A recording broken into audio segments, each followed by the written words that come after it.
உமக்கே, ஆராதனை உமக்கே. பாடுவோம். ஆமென். ஓ ஆராதனை உமக்கே, உமக்கே, ஆராதனை உமக்கே, ஆராதனை உமக்கே. எந்தன் கண்மலையானவரே, என்னை காக்கும் தெய்வம் நீரே. சொல்லுங்க. ஆமென். வல்லமை மாட்சிமை நிறைந்தவரே, மகிமைக்கு பாத்திரரே. பாடுங்க, வாயை திறந்து வார்த்தையை உச்சரித்து பாடுங்க. ஆராதனை, ஆராதனை உமக்கே, உமக்கே, உமக்கே, உமக்கே. ஓ ஆராதனை உமக்கே. ஆமென். ஆராதனை உமக்கே.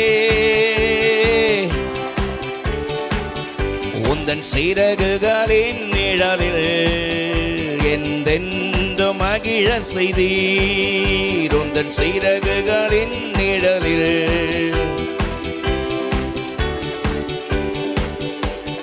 தூயவரே என் துணையாளரே, துதிக்கு பாத்திரரே. உச்சரித்து பாடுங்க. எஸ், இந்த பாடலை பாடும் பொழுது ஒரு தேவ பலன். ஆராதனை, ஆராதனை உமக்கே. அவரை துதித்து பாடுகிற இடங்களிலே அவர் வாசம் பண்ணுகிறவர் அல்லவா? ஓ ஆராதனை உமக்கே. என் நாமத்தை பிரஸ்தாபப்படுத்தும் எந்த ஸ்தானத்தில் வருவேன் சொன்னாரே. ஆமென். ஓ ஆராதனை உமக்கே. சொல்லுவோம். ஆமென். இயேசு போதுமே, போதுமே, போதுமே. இயேசு போதுமே, போதுமே, போதுமே. எந்த நாளிலுமே, என் நீலையிலுமே, எந்த வாழ்வினிலே இயேசு போதுமே. சொல்லுங்க. இயேசு போதுமே, போதுமே, போதுமே. இயேசு போதுமே, போதுமே, போதுமே.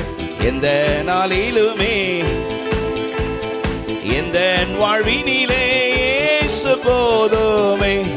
உள்ளுள்ள இடங்களில் மைத்திடுவார், அமர்ந்த தண்ணீரண்டை நடத்திடுவார். உள்ளுள்ள இடங்களில் மைத்திடுவார், நடத்திடுவார். ஆத்துமாவை தினம் தீர்த்திடுவார், மரண பள்ளத்தாக்கில் காத்திடுவார், தீர்த்திடுவார், காத்திடுவார். இயேசு போதுமே, போதுமே, போதுமே, போதுமே. சொல்லுவோம். நாளிலுமே, இலுமே, வாழ்வினிலே இயேசு போதுமே. எந்த நாளிலுமே, எந்த வாழ்வினிலே, எந்த நாளிலுமே, எவ்வேளையிலுமே, எந்த வாழ்வினிலே. மனிதர் என்னை கைவிட்டாலும், மாமிசம் அழுகி நாரிட்டாலும், கைவிட்டாலும், மாமிசம் அழுகி நாரிட்டாலும், ஐஸ்வர்யம் யாவும் அழிந்திட்டாலும், ஆகாதவன் என்று தள்ளிவிட்டாலும், ஐஸ்வர்யம் யாவும் அழிந்திட்டாலும், தள்ளிவிட்டாலும். சொல்லுங்க. இயேசு போதுமே. எஸ், இயேசு போதுமே. எந்த நாளிலுமே. எஸ், நல்ல கரங்களை தட்டி மகனாக தெரிந்து கொண்டி, மறுபடியும் பிறக்க வைத்தீர், தெரிந்து கொண்டீர், மறுபடி பிறக்க வைத்தீர். களும் நாங்களே, ஆசாரியர்களும் நாங்களே, ராஜாக்களும் நாங்களே, ஆசாரியர்களும் நாங்களே. சேர்ந்து பாடுவோம். ஆராதிக்கின்றோம், ஆர்ப்பரிக்கின்றோம், அன்பு செய்கின்றோம். உம்மை ஆராதிக்கின்றோம், ஆர்ப்பரிக்கின்றோம், அன்பு செய்கின்றோம். உம்மை ஆராதிக்கின்றோம், ஆர்ப்பரிக்கின்றோம், அன்பு செய்கின்றோம். பரிசுத்த பரிசுத்தரே, பரலோக ராஜாவே. சேர்ந்து பாடுங்க.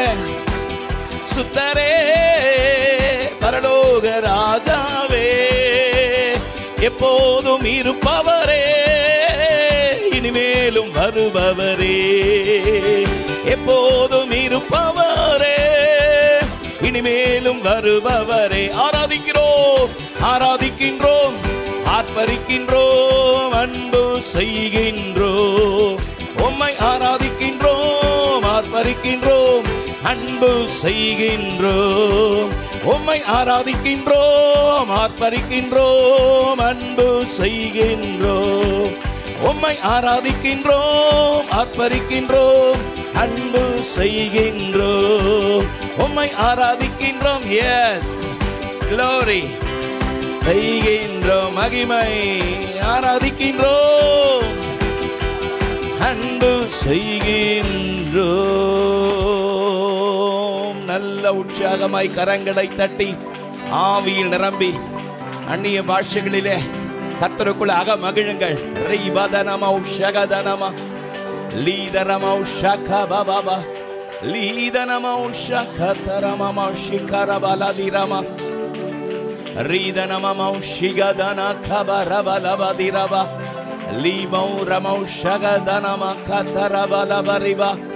Mighty God, உம்மை ஆராதிக்கிறோம். ஆமென். உம்மை ஆராதிக்கிறோம். தேவ சமூகத்திலே, சன்னிதானத்திலே நாங்கள் உம்மை உயர்த்துகிறோம். 2 கரங்களை உயர்த்தி கண்களை மூடி ஆமென். 2 கரங்களை உயர்த்துவதனுடைய நோக்கம், ஆண்டவரே, நான் உம்முடைய அடிமை, நான் உம்முடைய மகன் மகள். ஆண்டவரே, உம்மை இல்லாமல் என்னால் ஒன்றும் செய்யக்கூடாது. அதனுடைய அடையாளம் தான் 2 கையை உயர்த்தி கர்த்தரை கனப்படுத்துவதனுடைய அடையாளம். ஹல்லேலூயா. உம்மை இல்லாமல் என்னால் ஒன்றும் செய்யக்கூடாது. ஆமென். ஹல்லேலூயா. சொல்லுவோம் எல்லாரும். ஆராதனைக்குரியவரே, உம்மை உயர்த்தி ஆராதிப்போம். அறிக்கை செஞ்சு சொல்லுங்க. ஆராதனைக்குரியவரே, உம்மை உயர்த்தி ஆராதிப்போம். பரிசுத்த நீர் பரிசுத்தர், பரிசுத்த நீர் பரிசுத்தரே, பரிசுத்த நீர் பரிசுத்தர். சொல்லுங்க.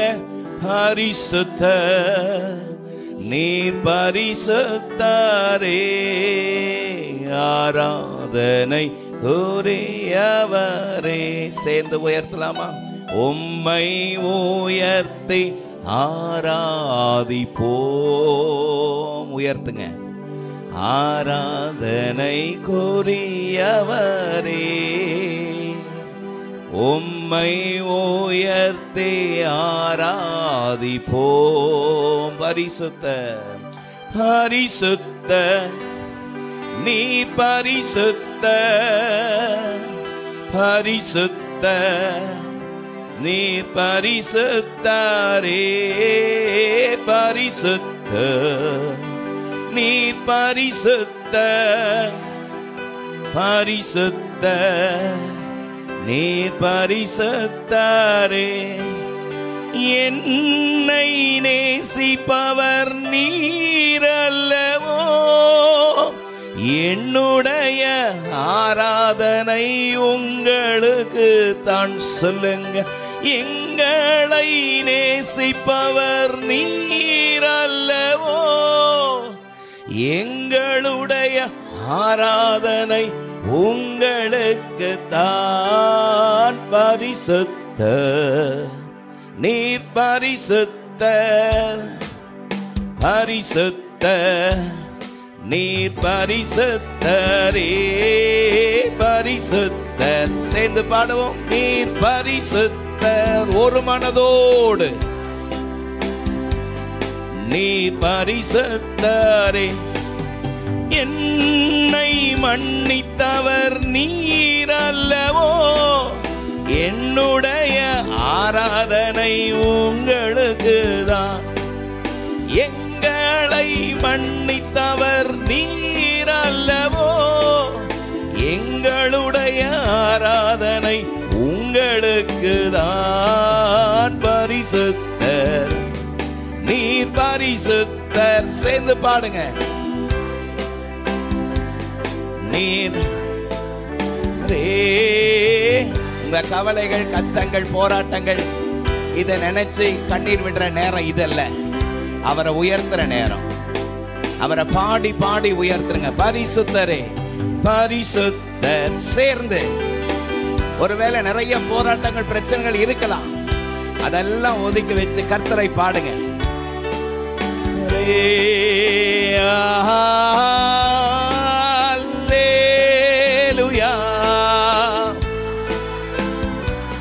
உண்மையான இருதயத்தோடு அவரை பாடி உயர்த்தும் பொழுது நம்முடைய பிரச்சனைகள், போராட்டங்கள்லாம் தூள் தூளா தானாகவே உடையும். யோசபாத்தின் போர் வீரர்கள் கர்த்தரை துதித்து பாடி துதிக்க ஆரம்பிக்கும் பொழுது அற்புதம் நடந்தது போல. ஹல்லேலூயா, ஹல்லேலூயா, ஆமென். ஆதியும் அந்தமுமானவரே, அல்பாவுமேகாவுமானவரே. சொல்லுங்க. ஆதியும் மானவரே, அல்பாவுமேகாவுமான. கரங்களை அசைத்து எல்லாரும் ஆராதனை உமக்கு, ஆராதனை சொல்லுவோம். உமக்கு ஆராதனை, ஆராதனை உமக்கு ஆராதனை, தனை உமக்கு ஆராதனை.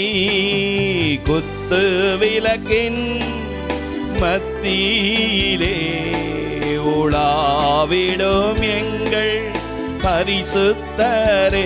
ஏழு குத்து விளக்கின் மத்தியிலே உலாவிடும் எங்கள் பரிசுத்தரே. ஆராதனை உமக்கு ஆராதனை, ஆராதனை உமக்கு ஆராதனை. உயர்த்துவோம். ஆராதனை, ஆராதனை, ஆராதனை உமக்கு. எஸ்,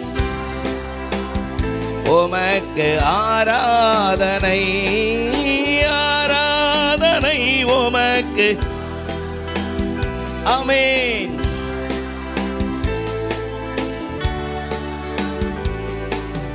விலையேற பெற்ற உம் இரத்தத்தால் விடுதலை கொடுத்தீ. விலையேற பெற்ற உம் இரத்தத்தால் விடுதலை கொடுத்தீ. ராஜாக்களாக உமக்கென தெரிந்து கொண்டீரா. ராஜாக்களாக உமக்கென தெரிந்து கொண் கரங்களை அசைத்து ஒரு மனதோடு ஆராதனை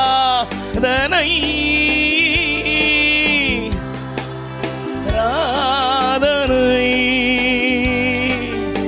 ஆராதனை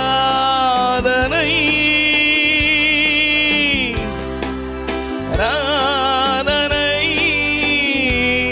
என் நண்பரேசுவுக்கு சொல்லுவோம் ஆத்மநேசருக்கு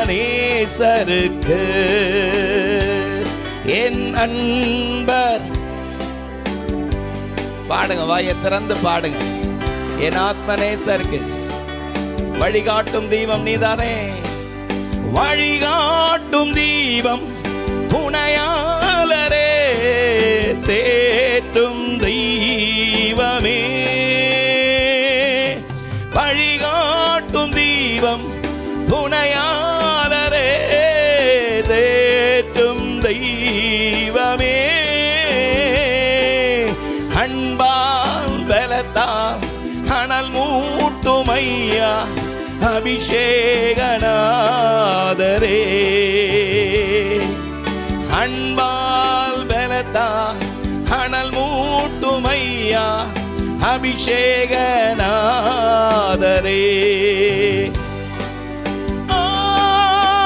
ஆராதனை ஆராதனை ஆராதனை ஆராதனை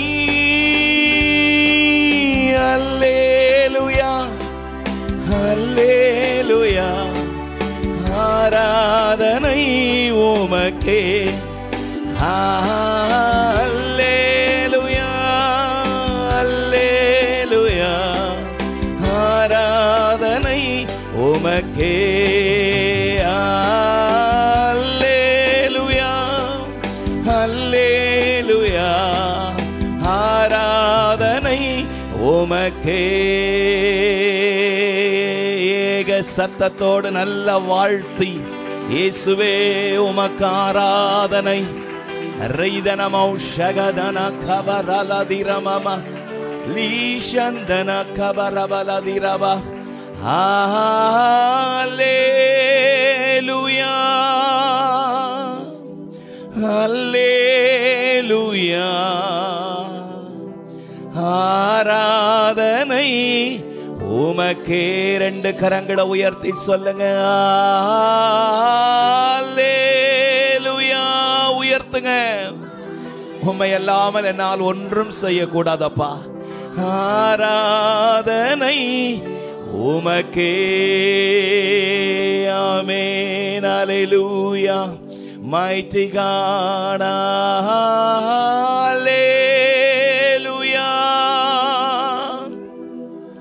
Hallelujah. ஆராதனை உமக்கே. துணையாளரே துணையாளரே துன்பத்தை தாங்கும் மணவாளரே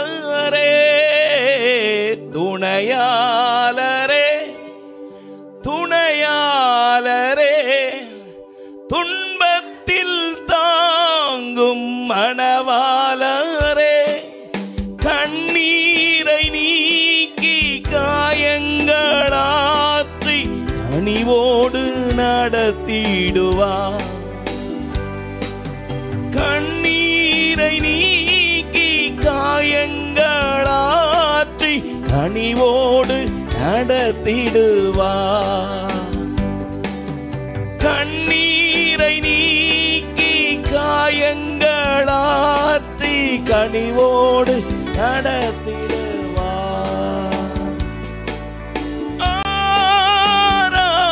ஆராதனை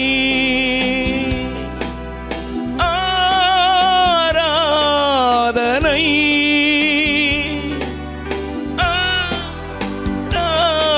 ஆராதனை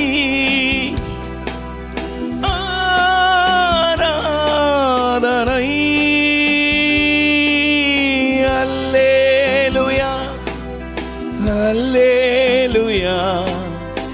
ஆராதனை உமக்கே.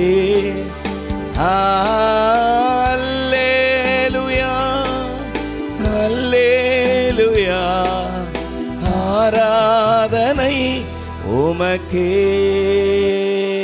சேர்ந்தவரை பார்த்து சொல்லலாமா? அல்லேலூயா உணர்ந்து அல்லேலூயா ஆராதனை உமக்கே. கண்ணீரை நீக்கி காயங்களாற்றி கனிவோடு நடத்திடுவார். நாம் ஆராதிக்கிற ஜீவன் உள்ள தேவன். அவர் கண்ணீரை களிப்பாய் மாற்றுகிறவர். அநேக அடிகள் அடிக்கப்பட்டு சரீரமெல்லாம் ரத்தம், கை கால்கள் தொழுமரத்திலே கட்டப்பட்டது. தொழுமரத்தில் கட்டப்பட்டதுன்னா அந்த மரத்தினுடைய சட்டத்துடைய அமைப்பு, ரெண்டு காலையும் போட்டு லாக் பண்ணிடுவாங்க, ரெண்டு கையையும் நீட்டி லாக் பண்ணிடுவாங்க. ரெண்டு காலையும் கையை நீட்டி லாக் பண்ணிட்டாங்கன்னா கையை அசைக்க முடியாது, காலை அசைக்க முடியாது. அப்படியே குனிஞ்ச மாதிரி உட்கார்ந்து ரெண்டு கையை நீட்டி ரெண்டு காலை நீட்டி ரெண்டுத்தையும் லாக் பண்ணிட்டு உடம்பெல்லாம் ரத்தம் வழியுது, சரீரம் முழுவதும் ரத்தம், வலி, வேதனை, ஒரு பக்கம் அவமானம், ஒரு பக்கம் நிந்த. ஆனா நடுராத்திரியில பவுலும் சீலாவும் கர்த்தரை சத்தமா துதித்தார்கள். சத்தமா துதித்தாங்க. ஏன் அப்படி சொல்றேன்? அந்த சிறைச்சாலையில் இருக்கிற எல்லா கைதிகள் கேட்கிற அளவுக்கு சத்தமா துதிச்சாங்க. எத்தனை காயங்களோடு ஒருவேளை இன்னைக்கு வந்திருக்கலாம்.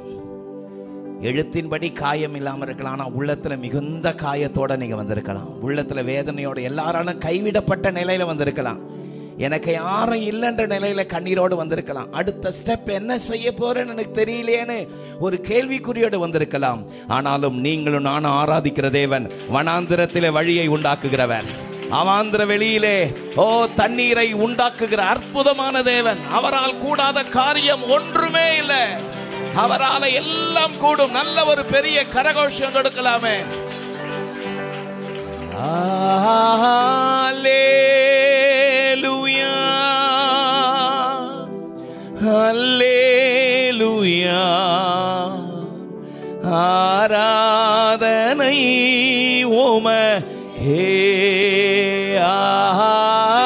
அல்லேலூயா அல்லேலூயா ஆராதனை உமக்கே. ஆமென். இந்த இரண்டாவது மாதத்தினுடைய கடைசி நாள்ல நிக்கிறோம். இப்பதான் தொடங்கின மாதிரி இருந்துச்சு நமக்கு. அதுக்குள்ள 2 மாதம் வேகமா ஓடிடுச்சு. நாளைக்கு ஒரு புதிய மாதத்திற்குள்ள பிரவேசிக்க போகிறோம். இதுவரைக்கும் நடத்தினவர் இனிமேலும் உங்களை நடத்துவார். இதுவரை நடத்தினார். ஆமென். பவுல் சொல்கிறார், இதுவரை தப்புவித்தார், இப்பொழுதும் தப்புவிக்கிறார், இன்னமும் தப்புவிப்பார் என்று அவரையே நம்புகிறோம். அவரை மட்டுமே விசுவாசிக்கிறோம். ஆண்டவர் ஒரு அற்புதத்தை கண்டிப்பா செஞ்சுதான் ஆகணும். இந்த அற்புதத்தை செஞ்சாதான் நாங்க தலை நிமிர்ந்து நிற்க முடியும் அப்படின்னு பல சூழ்நிலைமையில நீங்க உங்களுடைய வாழ்க்கை இப்ப போயிட்டு இருக்கலாம். இந்த ஒரு அற்புதம் மட்டும் எனக்கு நடக்கலைன்னா எத்தனை அவமானம், எத்தனை தலகுனிவு. தேவனே, நான் உண்மையே நம்பி இருக்கிறேன்னு சொல்லி இந்த காலை உபவாச ஜபத்துக்கு வந்திருக்கலாம். இந்த லைவ்ல இருக்கிற நீங்க கூட இந்த அற்புதம் மட்டும் எனக்கு நடக்காம போயிடுச்சுன்னா அநேகருக்கு முன்பதாக நான் தலகுனிஞ்சு போய் விடுவேனே. ஆண்டவரே, இந்த ஒரு அற்புதத்தை எனக்கு செய்யுங்கப்பான்னு சொல்லி ஒரு எதிர்பார்ப்போடு இந்த உபவாச ஜபத்தில் நின்று கொண்டிருக்கிறீர்கள். நாம் நினைப்பதற்கும் வேண்டுவதற்கும் அதிகமாய் கிரியை செய்ய வல்லமை உள்ளவர் உங்களுக்குள் இருக்கிறார், நமக்குள் இருக்கிறார், நம் நடுவில் இருக்கிறார். நிச்சயம் அற்புதத்தை செய்வார். நீ எகிப்திலிருந்து புறப்பட்ட நாளில் நான் செய்தது போலவே உன்னை அதிசயங்களை காண பண்ணுவேன். உன்னை அதிசயங்களை காண பண்ணுவேன். நாம் ஆராதிக்கிற ஜீவனுள்ள தேவன் அதிசயங்களை காண பண்ணுகிறவர், அற்புதமானவர். குதிரை யுத்த நாளுக்காக ஆயத்தமாக்கப்படும் ஜெயத்தை தருகிறவர் கர்த்தர். உங்க வாழ்க்கையில் ஒரு ஜெயத்தை தருவார். நீங்கள் ஜெயத்தை காண்பீர்கள். நான் ஜெயத்தை காண்பேன். ஆமென், ஆமென், ஆமென். நாம் ஆராதிக்கிற ஜீவனுள்ள தேவன் உங்களை வெட்கப்படுத்த விடவே மாட்டார். உங்க ஒவ்வொரு சொட்டு கண்ணீருக்கும் பதில் கொடுக்கிறவர். சங்கீதக்காரனாகிய தாவீது சொல்றாரு, என் அலைச்சல்களை தேவரீர் எண்ணிருக்கிறீர். என் கண்ணீரை உம்முடைய துருத்தியில் வையும். அவைகள் உம்முடைய கணக்கில் அல்லவோ இருக்கிறது. ஒவ்வொரு சொட்டு கண்ணீரையும் கணக்கு வைக்கிறவர், உன்னுடைய அலைச்சல்களை அறிஞ்சிருக்கிறவர். இரவிலே யாருக்கும் தெரியாமல் உன்னுடைய தலையணை நினையத்தக்கதாக விடுகிற கண்ணீரை ஒருவேளை உன்னுடைய சொந்த குடும்பத்தார், கணவன், மனைவி, பிள்ளைகள் பார்க்காமல் இருக்கலாம். ஆனால் உருவாக்கினவர், அழைத்தவர், உண்டாக்கினவர், உன் கண்ணீரை காண்கிறவர் நிச்சயம் கண்ணீருக்கு பதில் கொடுப்பார். நிச்சயம் கண்ணீருக்கு பதில் கொடுப்பார். தகப்பனே, உமக்கு ஸ்தோத்திரம். என்னை பலனடைய செய்கிறவரே, என்னை பலனடைய செய்கிறவரே, உமக்கு நன்றின்னு சொல்லுங்க. இந்த வார்த்தை சொல்லுங்க, என்னை பலனடைய செய்கிறவரே உமக்கு நன்றிப்பா. எனக்கு ஒவ்வொரு நாளும் பலத்தை தருகிறவரே சொல்லுங்க. 2 கையை உயர்த்தி சொல்லுங்க, எனக்கு ஒவ்வொரு நாளும் பலன் தருகிறவரே. 2 கையை உயர்த்தி சொல்றவங்களுக்கு ஆட்டோமேட்டிக்காக தேவ பலன் வரும். ஆமென். கையை உயர்த்தாதவங்களுக்கு நான் பொறுப்பு இல்லை. நான் ஏற்கனவே சொல்லிட்டேன், கை உயர்த்தினுடைய நோக்கம் என்ன? என்னை அல்லாமல் உங்களால் ஒன்றும் செய்யக்கூடாது. நீ சொன்ன வார்த்தை 100க்கு 100 உண்மைதான்ப்பா. Thank you Jesus. பலன் தாருமே,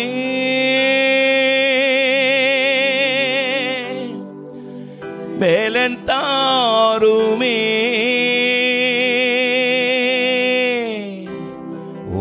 பலத்தா என்னை நிரப்பிடுமே. சொல்லுங்க, பலத்தா என்னை நிரப்பிடுமே. நல்ல 2 கரங்களை தட்டி கர்த்தருடைய மகிமையின் பிரசன்னம் இந்த காலை உபவாச ஜெப வேளையில இம்மட்டு நம்மோடு இருக்கிறதுக்காக நல்ல கரங்களை தட்டி நன்றி நன்றி. பலத்தை பெற்றுக்கொள்ளுங்க, தேவ பலத்தை பெற்றுக்கொள்ளுங்க. ஆமென். கர்த்தருடைய பலத்தை பெற்றுக்கொள்ளுங்க. சத்ருவின் கிரியைகளை அழிக்கிற வல்லமையை பெற்றுக்கொள்ளுங்க. சிங்கத்தின் வாயை கிழிக்கிற பலத்தை பெற்றுக்கொள்ளுங்க. என்னை பலப்படுத்துகிற கிறிஸ்துவினாலே எல்லாவற்றையும் செய்ய எனக்கு பலனுண்டு, எனக்கு பலனுண்டு. உங்களை பலப்படுத்துகிறவர், நம்மை பலப்படுத்துகிறவர் கிறிஸ்து. அவர் உங்களுக்குள்ளிருந்து மகிமையான கிரியைகளை செய்வார் செய்வார். இன்று காண்கிற எகிப்தியனை இனி என்றைக்குமே நீங்கள் காணப்போவதில்லை. கர்த்தர் அவைகளை எல்லாம் அடங்கடித்து விட்டார், அவைகளை எல்லாம் அடங்கடித்து விட்டார். ஆமென்.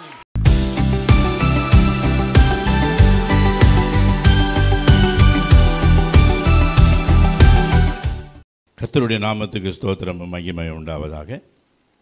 இந்த மத்தியான வேளையிலும் கர்த்தருடைய வார்த்தைகளை கொஞ்ச நேரம் தியானிப்பதற்கு கர்த்தர் நமக்கு உதவி செய்ததற்காக கர்த்தருக்கு நன்றி செலுத்துவோம். தேவன் நல்லவர், அவருடைய கிருபை என்றும் நமக்கு உள்ளது. இந்த நாளிலே என்னை செய்தி கொடுக்கும்படியாக எனக்கு இந்த சந்தர்ப்பத்தை கொடுத்த போதகருக்காகவும் போதகருடைய குடும்பத்திற்காகவும் நான் நன்றிகளை தெரிவித்துக் கொள்கிறேன். இந்த வேளையிலே ஆண்டவருடைய வார்த்தைகளை கேட்கப் போகிற உங்கள் யாவருக்கும் கிறிஸ்து இயேசு நாமத்தினாலே வாழ்த்துதலை தெரிவித்துக் கொள்கிறேன். கர்த்தர் நல்லவர், நமக்கு எல்லாவற்றிலும் மட்டுமாய் உதவி செய்கிற நம்முடைய தேவனாகிய கர்த்தர் இனிமேலும் நமக்கு எல்லா விதமான உதவிகளையும் செய்வார்.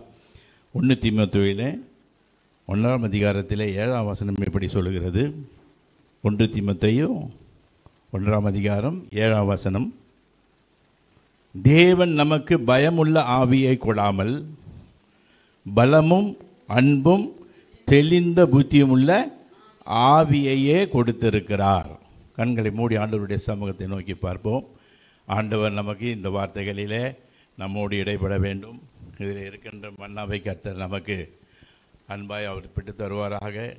ஆண்டவர் இந்த வேளையிலே நம்மோடு இடைப்பட கர்த்தரை நோக்கி பார்ப்போம். ஒவ்வொருவரும் ஆண்டவர் என்னோடு பேச வேண்டும் என்று கேட்போம். ஆண்டவருடைய வார்த்தைகள் 30, 60, 100 எல்லோருக்கும் பலன் தர வேண்டும். எங்களை நேசிக்கிறதான அன்பு தகப்பனே, அப்பா பிதாவே என்று கூப்பிடும் நல்ல புத்திர சுகாரத்தின் ஆவியை தந்தவரே, உமக்கு நன்றி செலுத்துகிறோம், நன்றி செலுத்துகிறோம், நன்றி செலுத்துகிறோம். தகப்பனே, நீர் பெரியவர், உன்னதமானவர், உயர்ந்த சிங்காசனத்தில் வீற்றிருக்கும் தேவனாகிய கர்த்தர் எங்களுக்காக இந்த பூமியில் வந்து பாடுகளை சகித்து எங்களை எல்லாம் உமது பிள்ளைகளாக மாற்றியிருக்கிறதற்காக உமக்கு நன்றி செலுத்துகிறோம். இப்பொழுதும் ஆண்டவரே, உமது வார்த்தைகளை நாங்கள் தியானிக்கின்ற வேளையிலே கர்த்தருடைய ஆவியானவர் எங்களோடு வல்லமையாக இடைப்படும்படியாக ஜெபிக்கிறோம். எந்த அசுத்த ஆவிகளுக்கும் இடம் கொடுக்காதபடி எங்கள் தேவனாகிய கர்த்தர் எல்லாரும் ஆண்டவரை ஒரு மனதோடு உமது வார்த்தைகளை தியானிப்பதற்கு கர்த்தர் எங்களுக்கு உதவி செய்வீராக. உமது வல்ல கரங்களிலே கொடுக்கிறோம். இயேசு கிறிஸ்துவின் இன்ப நாமத்தில் வேண்டுகிறோம் நல்ல பிதாவே, ஆமாம், மறுபடியும் வாசிப்போம். தேவன் நமக்கு பயமுள்ள ஆவியை கொடாமல் பயமும் அன்பும் தெளிந்த புத்தியும் உள்ள ஆவியையே கொடுத்திருக்கிறார். பிரியமானவர்களே, நமக்காக இந்த வசனம் கொடுக்கப்பட்டிருக்கு. நமக்கு என்று சொல்லப்படும் பொழுது நாம் எல்லோருக்குமே தேவை. அது நமக்கு தேவையானது ஆண்டவர் கொடுத்திருக்கிற நல்ல ஆவியை சுதந்தரித்து கொள்ள வேண்டும் என்பதற்காகத்தான் ஒவ்வொரு நாளும் நாம் பிரயாசப்படுகிறோம். ஆவியானவர் நம்மோடு இடைப்பட வேண்டும் என்று கொடுக்கிறோம். நாமும் ஆவியிலே நிரம்பி எல்லா காரியத்தையும் செய்ய வேண்டும் என்று விரும்புகிறோம். ஆனால் முதலிலே சொல்லப்படும் போது அதில் சொல்லப்பட்டிருக்கிறது பயம் உள்ள ஆவியை கொடாமல். ஆண்டவர் கொடுக்கல நமக்கு. ஆண்டவர் அந்த பயம் உள்ள ஆவியை நமக்கு கொடுக்கவில்லை. ஆனால் இந்த பயம் உள்ள ஆவி ஏற்கனவே இந்த உலகத்திலே இருந்து கொண்டுதான் இருக்கிறது. எப்பொழுது ஆண்டவர் இந்த உலகத்தை படைத்தாரோ, படைத்து ஆண்டவர் பூமியை வானத்தையும் பூமியையும் சிருஷ்ட காலத்திலேயே பூமி ஒழுங்கின்மையாய் போனதற்கு ஒரே காரணம் அப்பொழுதே இந்த சாத்தான் இந்த உலகத்திலே இருக்கிறான். எனவே அப்பொழுதே வந்து விட்டான். இந்த பயமுள்ள ஆவி அப்பொழுதே கிரியை செய்ய ஆரம்பித்து விட்டது. எனவே இந்த பயமுள்ள ஆவி நமக்கு இல்லை. ஆனாலும் சில வேளைகளிலே பயம் நம்மை சூழ்ந்து கொள்கிறது என்பதை ஒருவரும் எல்லாரும் சொல்ல முடியாது, இல்லையா? எல்லாருக்கும் சில வேலைகளிலே பயம் வரும். நான் சின்ன பையனாக இருக்க சொல்ல எங்கள் அம்மா கடைக்கு அனுப்புவாங்க. அப்போல்லாம் வந்து சின்ன சின்ன குண்டு பல்பு எங்கெங்கேயோ ஒன்று ஏரியும், ரோட்டில் தான், ஊருக்குள்ளெல்லாம் விளக்கு இருக்காது. கடைக்கு போனால் கடைக்கு போயிட்டு வரணுனாக்கா இருட்டில் தான் போயிட்டு வரணும். ஏன்னாக்கா பிசாசு வந்துடக்கூடாதுன்ற ஒரு பயத்தில் சத்தமாக பாடிக்கின்னு கடைக்கு போயிட்டு வருவோம். எவ்வளோ சீக்கிரம் போகிறோமோ அவ்வளோ சீக்கிரம் வர்றதுக்கு ட்ரை பண்ணுவோம். ஓட்டமாக வந்துடுவோம். ஏன்னா எது சொல்கிறாங்களோ வாங்கிக்கிட்டு. ஆனால் எல்லாருமே இந்த பயம் பிடித்து கொள்கிறது என்பதில் சந்தேகமே இல்லை. ஆனால் ஆண்டவர் நமக்கு சொல்லுகிறார், இந்த அப்பா இங்கே தீமோத்தேயு மூலமாக சொல்லும்போது சொல்லுகிறார், பயமுள்ள ஆவியை கொடாமல். அப்படின்னாக்கா ஆண்டவர் நமக்கு கொடுக்கல. நம்ம கொடுக்காத ஆவியை பிடித்து கொண்டு நாம் ஒவ்வொரு நாளும் நாம் கஷ்டப்பட்டு கொண்டு தான் இருக்கிறோம். ஆனால் அதற்கு அடுத்து சொல்லும்போது சொல்லுகிறார், அவர் எப்படிப்பட்டதை கொடுக்கிறார்? பலமும் அன்பும் தெளிந்த புத்தியும் உள்ள ஆவி. இந்த மூன்றும் சேர்ந்ததை தான் கர்த்தர் நமக்கு கொடுத்திருக்கிறார். இந்த ஆவியை தான் நாம் ஒவ்வொரு நாளும் பெற்றுக்கொண்டு கர்த்தருடைய சமூகத்திலே நாம் நம்முடைய வேலைகளை செய்வதற்கு, நாம் எல்லா காரியங்களிலும் நாம் ஈடுபடுவதற்கு நம்மை ஆயத்தப்படுத்திக் கொள்ள வேண்டும். ஏன்னா இந்த மூன்று காரியத்தையும் கர்த்தர் நமக்கு தந்திருக்கிறார் என்று சொல்லி அப்போஸ்தலனாகிய பவுல் நமக்கு அவனுக்கு சொன்னது மாத்திரமல்ல, எல்லாருக்குமாக சொல்லப்பட்டது தான் இந்த வார்த்தை. பிரியமானவர்களே, எனவே நமக்கு தேவை ஆண்டவருடைய பலம் இருக்கணும், ஆண்டவருடைய அன்பு இருக்கணும், ஆண்டவர் கொடுத்திருக்கிற தெளிந்த புத்தி இருக்கணும். இந்த மூன்றும் இருந்தால் பரிசுத்த ஆவியானவர் நம்மோடு இருக்கிறார். அந்த பரிசுத்த ஆவியானவருடைய வல்லமையோடு எல்லா காரியங்களையும் நம்மால் செய்ய முடியும். பிரியமானவர்களே, முதல்ல இந்த மூணு காரியத்தையும் கொஞ்சம் தனித்தனியாக பார்த்துருவோம். அதுக்கப்புறமா மூணுத்தையும் சேர்த்து பார்ப்போம். முதல்ல பலமுள்ள ஆவி. அவர் சொல்லுகிற ஆதியாகமத்தின் புஸ்தகத்தில் நீங்கள் பார்த்தீங்கன்னாக்கா, நம்ம இவர் என்ன சொல்கிறாருன்னா, நான் தேவனுக்கு பயந்து நான் நிர்வாண்மையாக இருப்பதினாலே என்னை மறைத்து கொண்டேன்னு சொல்கிறார். அப்போவே பயம் வந்துடுச்சு. முதல் மனிதனே பயத்துக்கு அடிமையாய் போய்விட்டான். ஆனால் இன்றைக்கு அந்த பயத்திலிருந்து போக்குவதற்காகத்தான் நம்முடைய பரிசுத்த ஆவியானவர் நம் மத்தியிலே அசைவாடி கொண்டு இருக்கிறார். பிரியமானவர்களே, இதற்கு நாம் இடம் கொடுக்க வேண்டும். அப்போ முதலாவது நமக்குள்ளே இருக்க வேண்டியது என்னன்னு சொன்னால், பயம் இருக்கக்கூடாது என்ற முதலாவது செலுத்திக் கொள்ள வேண்டும். அது சொல்லப்பட்டு இருக்கிறது. நானும் நீங்கள் வாசித்து பார்த்தீங்கன்னாக்கா மீகாவின் புஸ்தகத்தில், நானும் யாக்கோபுக்கு அவன் மீறுதலையும் இஸ்ரவேலுக்கு அவன் பாவத்தையும் அறியும்படிக்கு கர்த்தருடைய ஆவி அருளிய பலத்தினாலும் பராக்கிரமத்தினாலும் நிரப்பப்பட்டிருக்கிறேன். அப்ப நம்ம எப்படிப்பட்டவங்களா இருக்கணும்? யாக்கோபுக்கு கொடுக்கப்பட்ட முதல்ல மீறுதல் வந்தது அவங்கிட்ட, அதனால தான் அவன் பேர் யாக்கோபா இருந்தது. மீறுதல், நியாயப்பிரமாணத்தை மீறிட்டான், சட்டத்தை மீறிட்டான், அதனால யாக்கோபுன்னு பேர் வந்தது. அதான் இந்த வேதத்தில் சொல்ல, நானும் யாக்கோபுக்கு மீறுதலையும் இஸ்ரவேலுக்கு பாவத்தையும். அவன் என்ன பண்ணிட்டான்? ஏமாத்திட்டான். அங்கே போயிட்டு இந்த ரெண்டுமே இருக்கிறது தான் அவனுக்கு பேரு. யாக்கோபுடும் பேரு, இஸ்ரவேலும் பேரு. பிரியமானவர்களே, இந்த ரெண்டு காரியம் போன பிறகுதான் அவனுக்கு என்ன கிடைச்சதுன்னா, ஆவிக்குரிய அருளின பலாபத்தினாலே நிரப்பப்பட்டு இருக்கிறேன் என்று சொல்லப்பட்டு இருக்கிறது. பிரியமானவர்களே, முதலாவது நமக்குள்ள என்ன இருக்கணும்னு சொன்னா, நமக்குள்ள பாவம் இருக்கக்கூடாது, மீறுதல் இருக்கக்கூடாது. கொஞ்சம் யோசித்து பாருங்க. நம்முடைய வாழ்க்கையிலே பாவம் இல்லாதபடி, மீறுதல் இல்லாதபடி நாம் இருக்கும் பொழுதுதான் யாக்கோபுக்கு இருந்த பலம் எப்படி இருந்ததோ, அவனுக்கு அருளப்பட்ட ஆவி எப்படிப்பட்டது பலம் உள்ளதாக இருந்ததோ, அந்த பலம் நமக்கு இருக்க வேண்டும் என்று சொன்னால் நம்முடைய வாழ்க்கையிலே மீறுதல் இருக்கக்கூடாது, பாவம் இருக்கக்கூடாது. பிரியமானவர்களே, இதை முதலாவது நாம் தெரிந்து, அப்பதான் கர்த்தருடைய ஆவியானவருடைய பலம் நம்மேல் பூரணமாய் விளங்கும் என்பதை நாம் மறந்து விடக்கூடாது. இந்த ரெண்டு காரியங்களுக்கு முதலாவது நம்மை விலக்கி காக்க வேண்டும். ஆண்டவருடைய சமூகத்தில் வருகிறோம், ஆண்டவருடைய சமூகத்தில் ஜெபிக்கிறோம், எல்லாம் செய்கிறோம். ஆனால் சில வேளைகளிலே பாவங்கள் நம்மை பிடிக்கிறது, மீறுதல்கள் நம்மை விட்டு நம்மிடமிருந்து சில மீறுதல்கள் நமக்கு வந்து விடுகிறது. பிரியமானவர்களே, இந்த ரெண்டு காரியத்தை நாம் விட்டுவிடுமையானால் கர்த்தர் நமக்கு நல்ல பலத்தினாலும் பராக்கிரமத்தினாலும் நிரப்பப்பட்டது போல நம்மையும் ஆண்டவர் ஒவ்வொரு நாளும் நிரப்பப்படுவதற்கு ஆண்டவர் போதுமானவராக இருக்கிறார். கொஞ்சம் யோசித்து பாருங்கள், நம்முடைய வாழ்க்கையில் அவர் கொடுத்திருக்கிற இந்த பலமுள்ள ஆவி எவ்வளவு பெரிதாக இருக்கிறது. ஆனால் நாம் சில வேளைகளில் அசட்டை செய்து விடுகிறோம். இல்லை என்று சொன்னால் அது ஒரு மாதிரி அதை தள்ளி விடுகிறோம். பிரியமானவர்களே, நாம் செய்ய வேண்டியது தான் நினைத்து கொண்டு இருக்கிறோம் வழிய சில வேளைகளில் சில காரியங்களை நாம் செய்வது கிடையாது. எனவே இதற்கு நம்ம ஒரு காலம் நாம் ஒத்து போகக்கூடாது. ஆண்டவருடைய சமூகத்தில் வருகிற நமக்கு எப்பொழுது இருக்க வேண்டுமே பாவம் இல்லாத ஒரு வாழ்க்கை, கர்த்தருடைய வார்த்தைகளை மீறாத ஒரு வாழ்க்கை இருக்க வேண்டும். இந்த ரெண்டு காரியம் இருக்கும்பொழுதுதான் யாக்கோபு எப்படி பலத்தினால் ஆசீர்வதிக்கப்பட்டானோ அதே போல நம்முடைய வாழ்க்கையிலும் ஆசீர்வாதங்கள் சுதந்திரிப்பதற்கு தேவன் நமக்கு நல்ல பலத்தை கொடுப்பதற்கு போதுமானவராய் இருக்கிறார் என்பதிலே சந்தேகமே இல்லை. பிரியமானவர்களே, ஆண்டவராகிய இயேசு கிறிஸ்து இந்த உலகத்துக்கு வந்த பொழுது கூட ஆவியானவருடைய பலம் அவருக்கு தேவைப்பட்டது.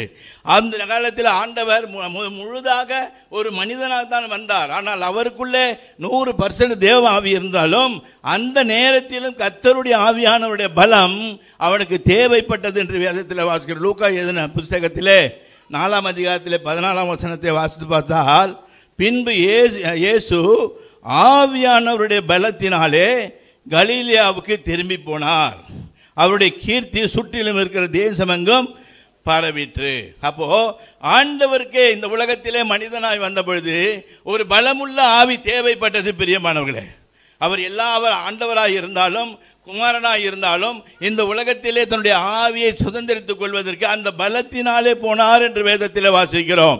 எனவே ஆண்டவர் நமக்கு கொடுத்திருக்கிற இந்த பலமுள்ள ஆவிக்கு நாம் எப்பொழுதும் இடம் கொடுக்க வேண்டும். பிரியமானவர்களே, ஆண்டவர் நமக்கு கொடுத்திருக்கிற இந்த பலமுள்ள ஆவியை ஒரு நாளும் அசட்டை செய்யாதபடி கர்த்தருடைய ஆவியான் அவருக்கு இடம் கொடுத்து நடக்க வேண்டும். அது மட்டுமல்ல, பரிசுத்த ஆவி உங்களிடத்தில் வரும்போது அப்போஸ்தலர் 1:8 சொல்லப்பட்டிருக்கிறது, நீங்கள் பலனடைந்து சாட்சிகளாக இருப்பீர்கள்.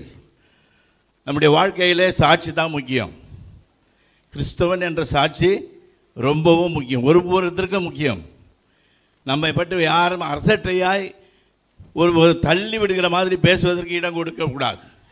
அப்படி இடம் கொடுக்காது இருக்க வேண்டும் என்று சொன்னால் நம்முடைய பலமுள்ள ஆவியானவருடைய கிருபை நம்ம எப்பொழுதும் இருக்க வேண்டும். பிரியமானவர்களே, அப்பொழுதுதான் அந்த பலமுள்ள ஆவியானவர் நமக்குள்ளே இருக்கும்போது தான் உங்களிடத்தில் பரிசுத்த ஆவி வரும்பொழுது நீங்கள் பலனடைந்து சாட்சிகளாக இருப்பீர்கள். சாட்சி உள்ள வாழ்க்கை வாழ்வதற்கு நம்ம இடம் கொடுக்கணும்.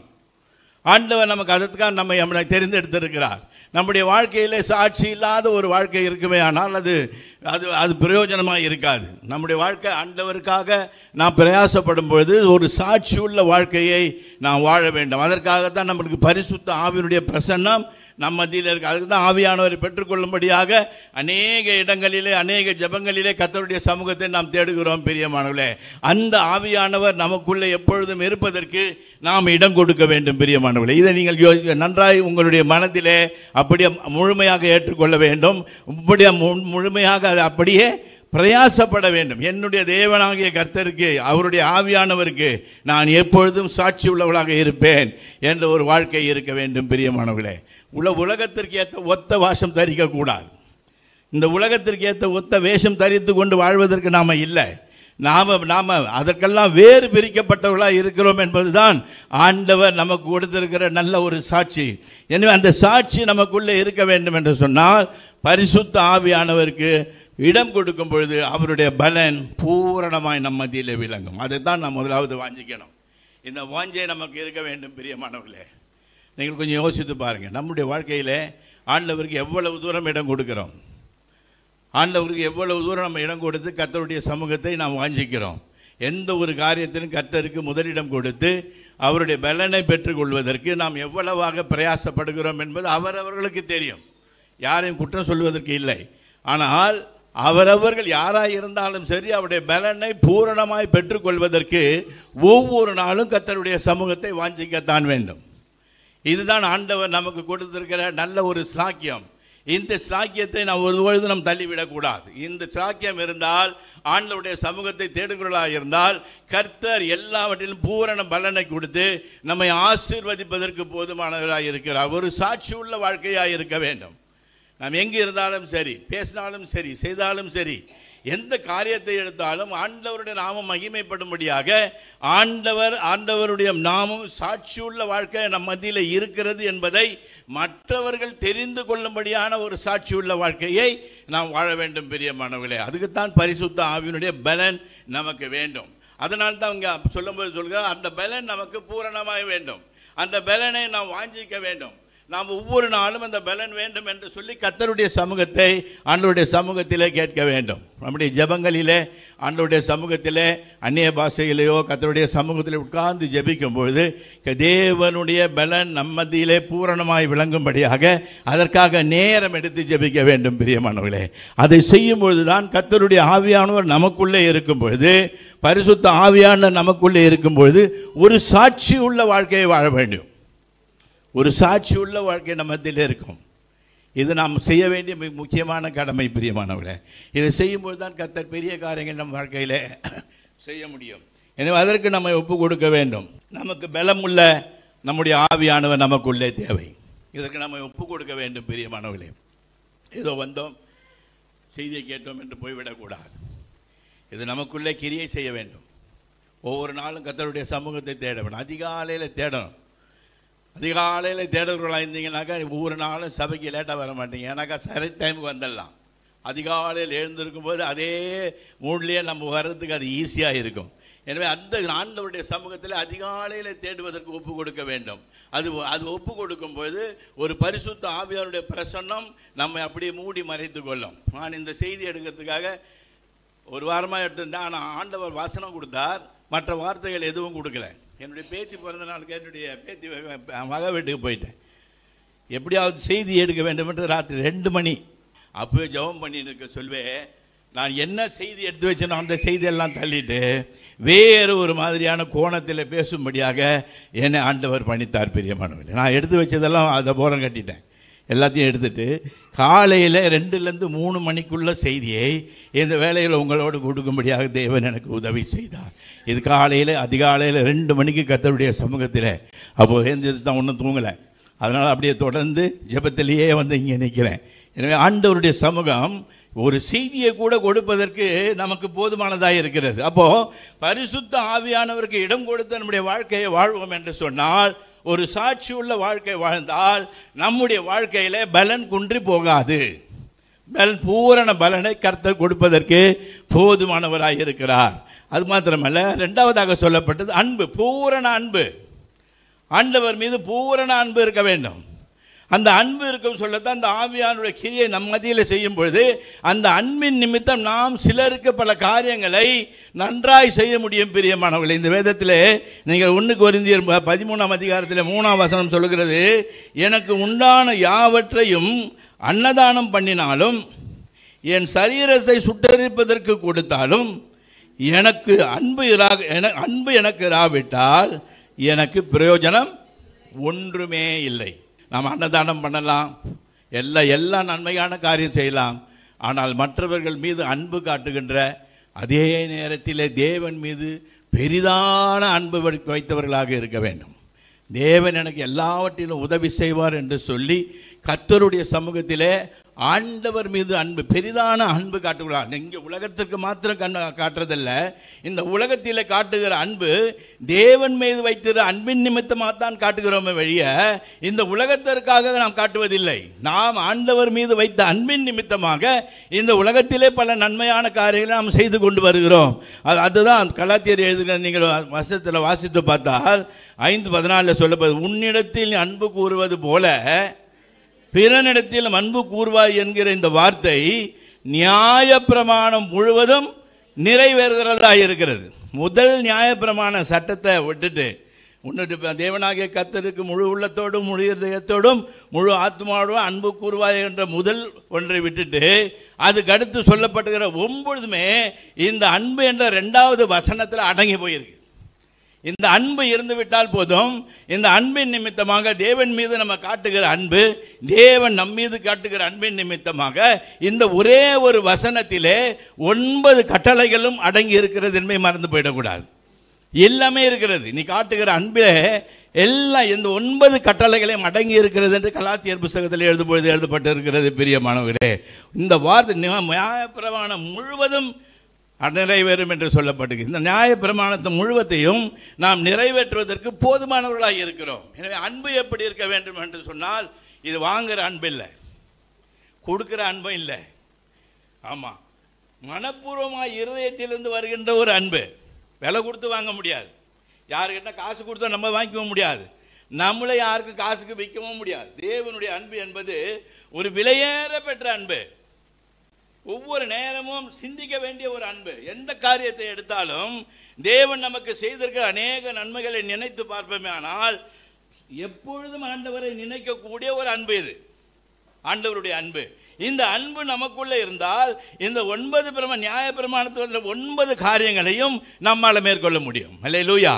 அதுதான் ஆண்டவர் சொல்கிறார். இந்த இடத்துல கலாத்தியருக்கு எழுதும்போது சொல்லுகிறார், நீ ஆண்டவர் மீது முழு அன்போடு இருக்கும் பொழுது நீ எந்த காரியத்தை செய்தாலும் அது ஆண்டவர் நியாயப்பிரமாணத்தை பூர்த்தியாய் செய்வதாக இருக்கிறது என்று தான் வேதம் சொல்லுகிறது. பிரியமானவர்களே, அந்த அன்பை நம்ம எப்பொழுதுமே மறந்து விடக்கூடாது. நாம் சில வேளைகளில் தான் அன்பு நினைக்கணும் இல்லை, எந்த நேரத்திலும் தேவன் மீது இருக்கிற அன்பு இருக்கிறதே அது அதிகமாக இருக்க வேண்டும்.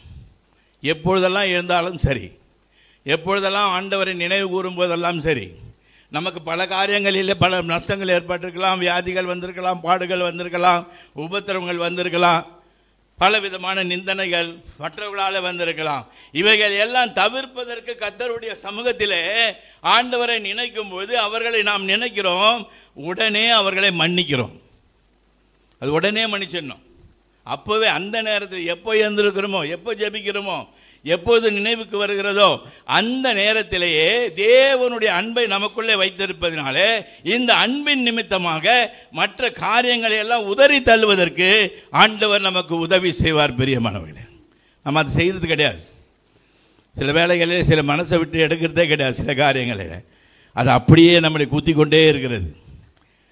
எந்த காரியமாக இருந்தாலும் சரி, எதையுமே ஆண்டவருடைய சமூகத்தில் ஆண்டவர் மீது வைத்த அன்பின் நிமித்தமாக ஆண்டவர்கிட்டே ஜெபம் பண்ணி அதை விட்டணும்.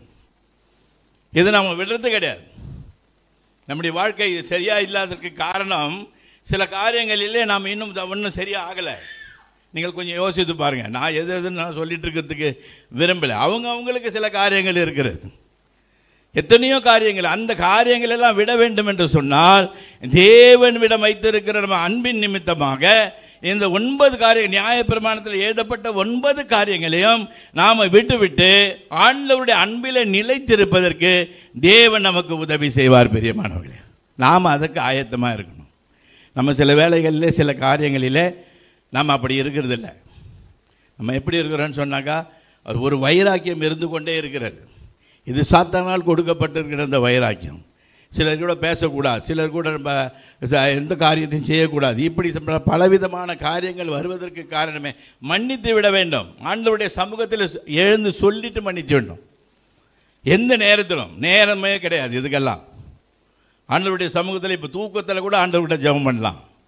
சட்டுன்னு எழுந்திருக்க சொல்ல ஜெபம் பண்ணலாம். எந்த நேரத்திலையும் ஜெபம் பண்ணி அந்த காரியத்தை ஆண்டவருடைய சமூகத்திலே இந்த 9 பிரமாணங்களை மனதில் வைத்துக்கொண்டு ஆண்டவருடைய சமூகத்தை நோக்கி பார்த்து நீ மன்னிக்கிற ஒரு அனுபவம் இருந்தால் நீ காட்டுவது தேவன் மீது அன்பு. அல்லேலூயா. வேறு யார் மேலேயும் காட்டல. எந்த நன்மை செய்தாலும் நீ காட்டுகிற அன்பு தேவன் மேல் பூரணமாக இருக்கிறது என்பதை நீங்கள் நினைவில் கொள்ள வேண்டும். பிரியமானவர்களே, இதுதான் ஆண்டவர் சொல்லி இருக்கிற நம்ம பூரணமான அன்பு. பலமும் ஆண்டவர் அன்பும் நமக்கு கொடுத்திருக்கிறார் என்று வேதம் நமக்கு சொல்லுகிறது. பிரியமானவர்களே, நாம் எப்படி இருக்கிறோம் கொஞ்சம் நம்ம யோசித்து பார்க்கணும். உபவாசத்தோடு வந்து கர்த்தருடைய சமூகத்திலே உட்கார்ந்து இருக்கிறோம். நாம் எதெல்லாம் நம்ம இன்னும் விடாமல் இருக்கிறோம். 9 நியாய பிரமாணத்தில் எத்தனையோ காரியங்கள் நாம் விடவே இல்லை. இந்த அன்பு ஒன்று செலுத்தினால் 9 நியாய பிரமாணத்தில் கொல்லப்பட்ட எத்தனை காரியங்களையும் நாம் விடுதலை ஆகிவிட முடியும், மற்றவர்களுக்கு விடுதலை கொடுக்க முடியும். அதை நாம் செய்கிறோமா? கொஞ்சம் யோசித்து பாருங்கள். நம்ம சில வேலைகளிலே செய்வதே கிடையாது. எப்பொழுதுமே வைராக்கியம் பாராட்டி கொண்டே இருக்கிறோம். அந்த வைராக்கியம் பாராட்டி கொண்டு இருப்பதினாலே நமக்குள்ள நியாய பிரமாணத்துக்கு பூரணமாய் நாம் இன்னும் ஒப்பு கொடுக்கப்பட்டவர்களா இல்லை என்பது தான் நிதர்சனமான உண்மை. இதற்கு நம்ம செய்யக்கூடாது.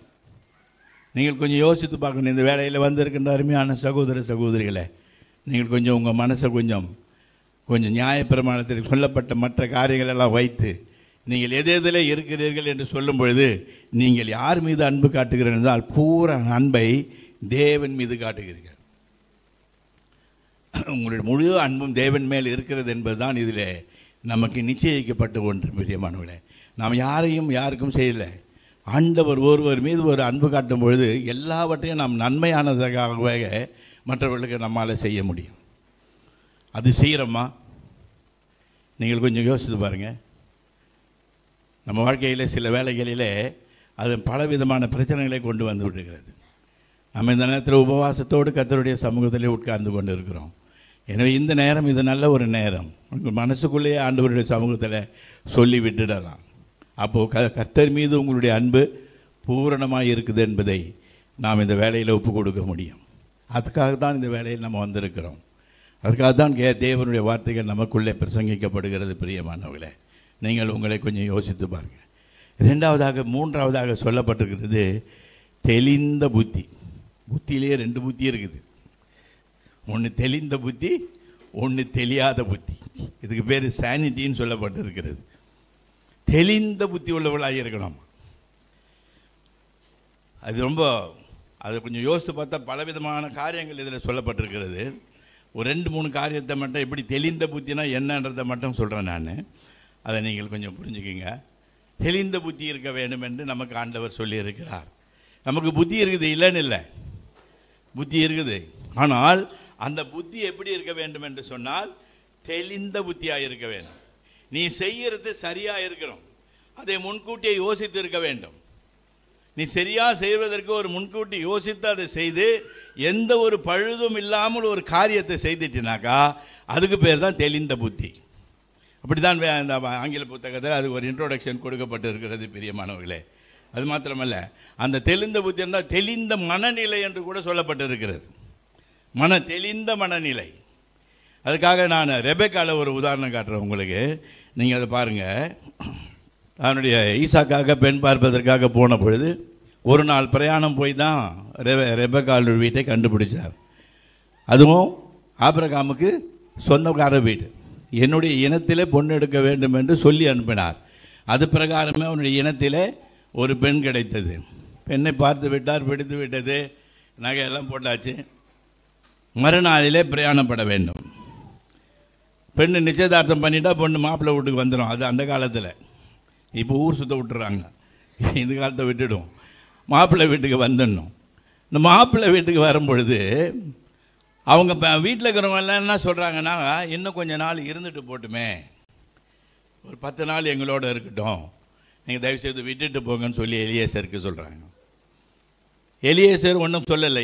நான் வந்த காரியம் எல்லாம் சென்று விட்டது, எனவே நீங்கள் தயவுசெய்து பெண்ணை அனுப்புங்க, நான் இட்டுக்கிட்டு போகிறேன்னு அவர் சொல்லும் பொழுது, சரி பெண்ணுடைய வாய்ப்பிறப்பை கேட்டு பார்ப்போம். அவள் என்ன சொல்கிறா, இங்கே இருக்கிறன்றாளா போகிறேன்றாளா? அதான் ரொம்ப முக்கியம். அவள் எவ்வளோ தெளிந்த புத்தியாக இருக்கிறா பாருங்கள். இன்றைக்கே நான் போகிறேன், இன்னும் 10 நாள் பொறுத்து சேர்ந்து போகிறத விட இப்போ போனால் 2ம் ஒன்று தான். எவ்வளோ இதுதான் தெளிந்த புத்தி. யோசிக்கவே இல்லை, கூப்பிட்டு கேட்ட உடனே சொல்லிட்டா நான் இப்போவே போயிடுறேன். இதுதான் தெளிந்த புத்தி. ஒரு காரியத்தை செய்யும் பொழுது சரியாய் செய்யணும். இவ சொல்லலாமே, இல்லை எங்கள் அம்மா வீட்டில் 2 நாளைக்கு இருந்துட்டு வரேன் எல்லாம் சொல்லலாம். இல்லை, இது ஆண்டவர் நமக்கு வைத்திருக்கிற ஒரு திருமண வாழ்க்கை. இது எனக்காக கொடுக்கப்பட்டு இருக்கிறது. எனவே தேவன் இதை எனக்கென்று ஏற்படுத்தி இருக்கிறார். நான் இன்னும் 10 நாள் இருந்தாலும் நான் திருப்பி எங்கே போனோம்? அங்கே தான் போனோம். எனவே நான் இப்போ போகிறேன். அதுதான் தெளிந்த புத்தி என்பது. இது சற்று யாருக்கும் வராது. அதுதான் நமக்கு, அதுதான் ஆண்டவர் சொல்லியிருக்கிற தெளிந்த புத்தி. யோசித்து சொல்கிறேன், நான் அப்புறமா சொல்கிறேன், இப்படியெல்லாம் கூட சொல்லுவோம். இதுவும் புத்தி தான். ஆனால் சட்டென ஒரு காரியத்தை எடுத்து தீர்மானம் எடுத்து முடிக்கிறாங்க இல்லையா, அந்த முடிப்பது தான் ஒரு தெளிந்த புத்தி. இந்த அம்மாவுக்கு அந்த தெளிந்த புத்தி இருந்தது. உடனே அதற்கு மறுப்பு சொல்லாமல் உடனே சட்டென சொன்னார் பாருங்க. அதுதான் நம்ம யோசிக்க வேண்டிய ஒன்று. இந்த மாதிரி தெளிந்த புத்தியோடு தான் எல்லோரும் பேச வேண்டும் என்று கர்த்தர் விரும்புகிறார். குழப்பக்கூடாது. ஒரு விஷயத்தை எடுத்து பேச சொல்ல தெளிந்து எடுக்கிற முடிவு சரியான முடிவாக இருக்கணும். அந்த முடிவு எல்லாரும் ஒத்துக்கிற மாதிரி இருக்கணும். அந்த முடிவிலே நம்ம ஈடுபடணும் என்பது அதுதான் இந்த தெளிந்த புத்தி தான் இந்த இடத்துல சொல்லும்போது சொல்கிறார், தெளிந்த புத்தி இருக்கணும் என்று சொல்லுகிறார். பிரியமானவர்களே, கொஞ்சம் யோசித்து பாருங்க. ஒத்தனியலும் அக்ஸாலும் கல்யாணம் பண்ணிட்டு போகிறாங்க. கழுது மேலே உட்காந்துட்டா போகிற நேரம் சும்மா பொண்ணுங்க சும்மா போகாது. எதனால அதிகமாக கேட்டு தானே வாங்கின்னு போகிற பழக்கமாச்சா. சொத்து பிரிக்கிறதுல முதல்ல முன்னாடியில் நிற்கிறது அவங்க தான். எங்கள் அப்பா கிட்ட ஒன்று கேட்கணும், நான் கேட்டுக்கிட்டு வரட்டா. கல்யாணம் ஆயிடுச்சு, இப்போ தான் மாப்பிள்ளை அழைச்சிட்டு போகிறாரு. அது யாருன்னா கேட்பாங்களா அந்த நேரத்தில்? அது பாட்டில் இறங்கி போயிடும். நான் போயிட்டு பேசிட்டு வரேன், யாருக்கிட்ட கேட்காது. ஆனால் புருஷன்கிட்ட கேட்டுக்கிட்டு தான் கழுதியை விட்டு இறங்கினான். கீழே கூட இறங்கலை. எவ்வளோ ஒரு பயபக்தியோடு செய்கிறா பாருங்க.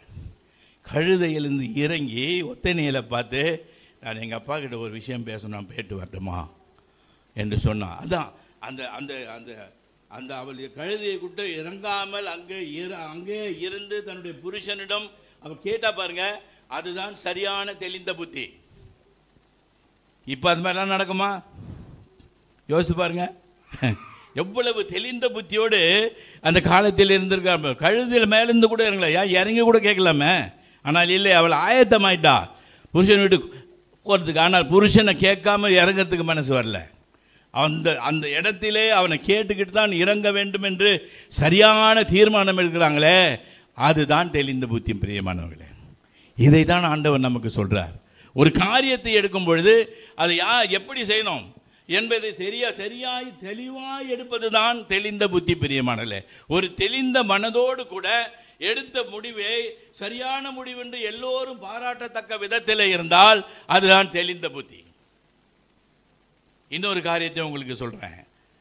அப்போஸ்தலனாகிய பவுல், அப்புறம் அந்த அப்போஸ்தலர் நடவடிக்கையில் சொல்லப்பட்டிருக்கு. அப்போஸ்தலனாகிய பவுல் ராயனுக்கு முன்பாக நிற்க வேண்டிய ஒரு சூழ்நிலை.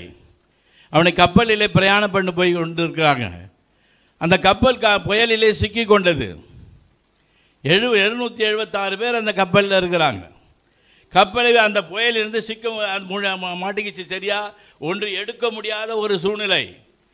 எல்லோரும் மரித்து போவோம் என்ற ஒரு கட்டுப்பாடு அந்த இடத்துல இருக்குது. ஆனால் தேவதூதன் சொல்கிறார், நீ ராயனுக்கு முன்பாக நீ நிற்க வேணும், அதனால நீ பயப்படாதேன்னு சொல்லி அவனுக்கு அப்பவும் சொல்கிறார். ஆனால் இவன் என்ன சொல்கிறான், இவங்களை வந்துட்டு நீங்கள் எல்லோரும் இந்த நேரத்தில் சாப்பிட்டா தான் இந்த இடத்த விட்டு தப்பிக்க முடியும். நீங்கள் யோசித்து பாருங்கள், புயலில் சிக்கிக்கிட்டு இருக்குது, 4 பக்கமும் காற்று அடிக்குது. கப்பல் எப்போ ஒடிஞ்சு போடுமோன்னு தெரியல. அந்த இடத்துல சொல்கிறா, ஏன்னா அவங்க சாப்பிட்டா தான் கப்பலில் நீந்தி போய் கரை சேர்க்க முடியும். ஏற்கனவே அவனுக்கு 14 நாளாக சாப்பிடாத இருக்கிறாங்க. எல்லாம் அந்த 276 பேரும் 14 நாள் சாப்பிடல. அப்போ அந்த இடத்துல ஒரு சரியான ஒரு தீர்மானத்தை எடுத்து நீங்கள் சாப்பிட்டு தான் ஆகணும்னு சொல்லி தான் முதல்ல ஜெபித்து சாப்பிட்ட போது மற்றவர்களும் சாப்பிட்ட பொழுது எல்லோரும் நீந்தி கரையை சேர்ந்தார்கள் என்று வேதம் சொல்லுகிறது. பிரியமானவர்களே, இவன் சொன்ன அந்த முடிவு சரியான முடிவாக இருந்தது. எல்லாரும் ஏற்றுக்கிட்டாங்க. இல்லைன்னு சொன்னால் நீந்தி வர முடியாது.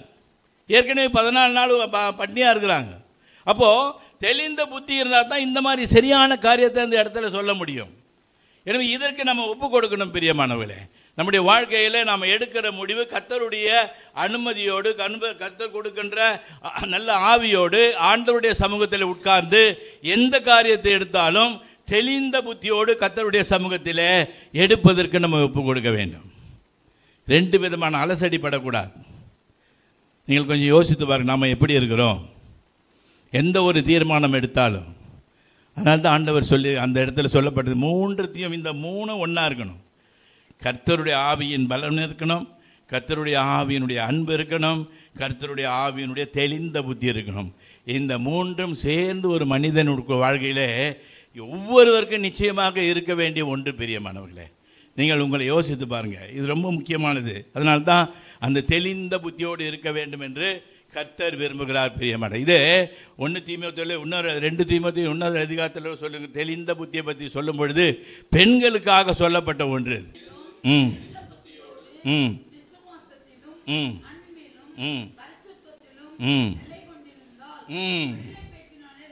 பிள்ளை பேற்றினாலே ரட்சிக்கப்படுவாள். அப்போ அங்கேயும் தெளிந்த புத்தி தேவைப்படுது.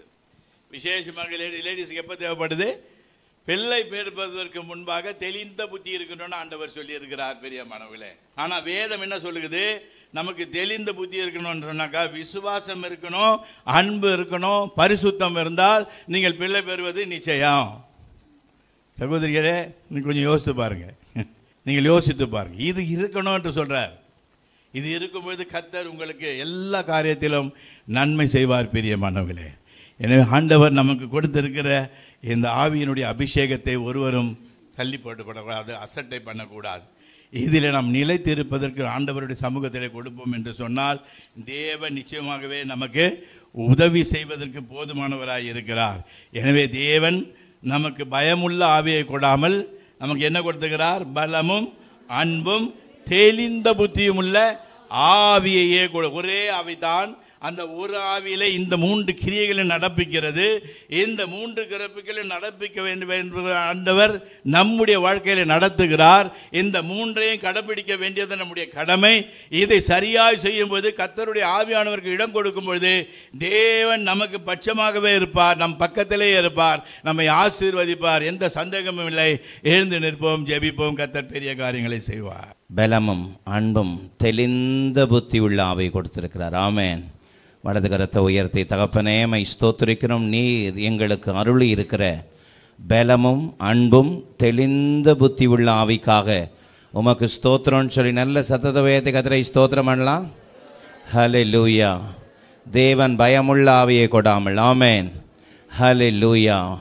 ஆமென். தேவ சமூகத்தில் ஹல்லேலூயா திரும்பவும் பயப்படுவதற்கு பயமுள்ள ஆவியை கொடாமல் அவரை நோக்கி அப்பா பிதாவே என்று கூப்பிடுகிற புத்திர சுவிகாரத்தின் ஆவியை கொடுத்திருக்கிறார். அதற்காக நம்ம எல்லாரும் கர்த்தரை ஸ்தோத்திரம் பண்ணலாமா? புத்திர சுவிகாரத்தின் ஆவிக்காக உமக்கு நன்றி, நன்றி, நன்றி. தகப்பனே, எங்களை படைக்கிறோம் ஆண்டவரே, எங்களை படைக்கிறோம். ஹல்லேலூயா. எங்களை உம்முடைய கரத்தில் படைக்கிறோம் ஆண்டவரே. உம்முடைய சமூகத்தில் இருந்து நாங்கள் பெற்றுக்கொள்கிற எல்லா ஆவிக்குரிய கிருபைகளுக்காய் ஸ்தோத்திரம் என்று சொல்லி நல்ல சத்தத்தை வைத்து கர்த்தரை ஸ்தோத்திரம் பண்ணோம். ஹல்லேலூயா. மகா இரக்கமும் கிருபையும் உள்ள எங்கள் நல்ல பிதாவே, நாங்கள் மை ஸ்தோத்திரிக்கிறோம். ஆசீர்வாதமானது வேலைக்காக உமக்கு நன்றி அப்பா. தகப்பனே, இந்த நாளிலே நீர் எங்களுக்கு பயமுள்ள ஆவியை கொடாமல் ஆண்டவரே பலமும் அன்பும் தெளிந்த புத்தி உள்ள ஆவியை கொடுத்திருக்கிறதுக்காக உமக்கு ஸ்தோத்திரிக்கிறோம் ஆண்டவரே.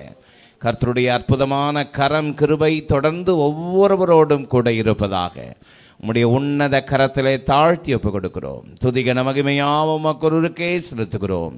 மீட்பர் மூலம் ஜெபம் கேளும் எங்கள் ஜீவனுள்ள நல்ல பிதாவே, ஆமென்.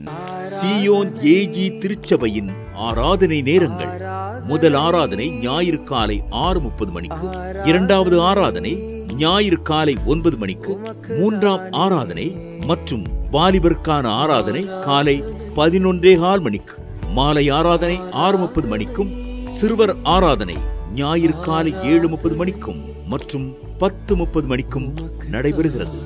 இவ் ஆராதனைகளில் பங்கு பெற்று இறையாசியை பெற்று மகிழுங்கள். நீங்கள் தொடர்பு கொள்ள வேண்டிய முகவரி: ரெவரண்ட் பி. சுதாகர் சாமுவேல், தலைமை போதகர், சீயோன் ஏஜி திருச்சபை, எண் 8, புத்தர் தெரு, காமராஜபுரம். செல்போன் 9382117257 மற்றும் 9381117257.